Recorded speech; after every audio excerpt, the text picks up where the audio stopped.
Can you recall a day when the symbol of American democracy was under siege? Picture this. It's January 6th, 2021. The United States Capitol, a beacon of democratic principles, is stormed by a crowd of protesters. The images are startling, the disbelief palpable. The world watches as the Capitol's hallowed halls are breached, and the sanctity of democracy is tainted. The immediate reactions are a cocktail of shock, horror, and dismay. Political figures, both Republicans and Democrats, express their consternation, their words heavy with the weight of the unprecedented event. The public, too, is left reeling. Social media is ablaze with heated discussions, citizens voicing their thoughts and fears, the shockwaves of the event resonating far and wide. The Capitol riot, as it comes to be known, is a stark reminder of the deep divisions that have carved their way into the heart of American politics. In the aftermath of the riot, reactions were swift and severe, but not everyone held the same view. Stay tuned as we delve into the controversial defense of the rioters and the differing perspectives that continue to fuel the debate. While many condemned the actions of the rioters, former President Trump took a different stance. The day following the riot, Trump stated that those who broke the law during the Capitol riot would pay. However, as time has passed, his narrative has significantly shifted. Trump has since taken up the mantle of defender for those involved in the Capitol attack.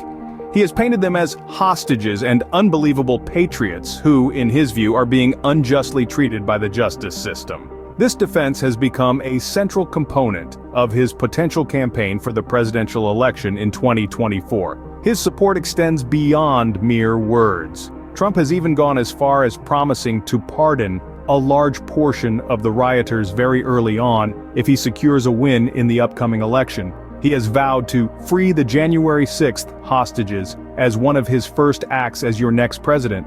But who exactly are these hostages Trump refers to?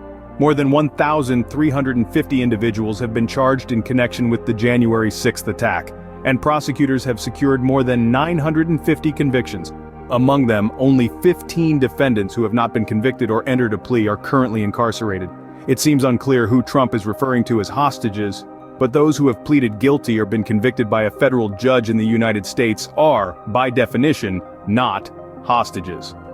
Trump's defense of the rioters has been a polarizing issue, causing a divide within not just the nation, but his own party. Some party members have openly criticized his stance while others have supported it. This discord symbolizes the larger ideological battle currently brewing within the Republican Party and potentially the American political landscape at large. So who exactly are these hostages that Trump defends so ardently? Let's take a look at a few of the individuals we're talking about here. Daniel Ball, for instance, is charged with assaulting law enforcement and throwing an explosive device. John Banuelos stands accused of firing a gun during the Capitol attack. Dominic Box, while out on pretrial release for his January 6th case, was arrested on a DUI charge. Edward Kelly, after his release in his January 6th case, was charged with plotting to murder FBI employees.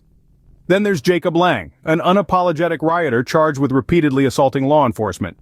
And let's not forget Jeffrey McKellop, a former Special Forces soldier accused of attacking police. These are not mere protesters. They are individuals charged with serious crimes. They aren't the unbelievable patriots that Trump paints them as. They are people who, authorities say, violently attack the foundations of our democracy.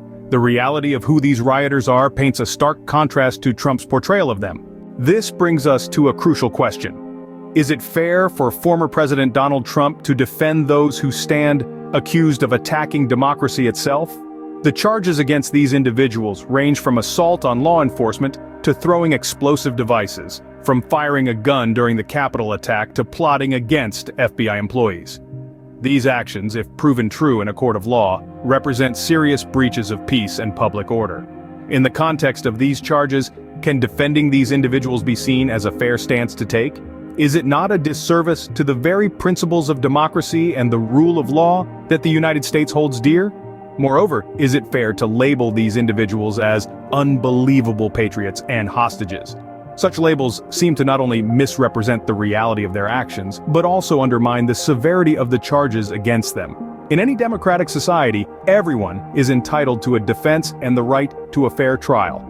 However, glorifying or romanticizing those accused of such serious crimes is a different matter altogether. It's a matter that demands serious consideration and introspection, not just from political leaders, but from every citizen who values democracy and the rule of law.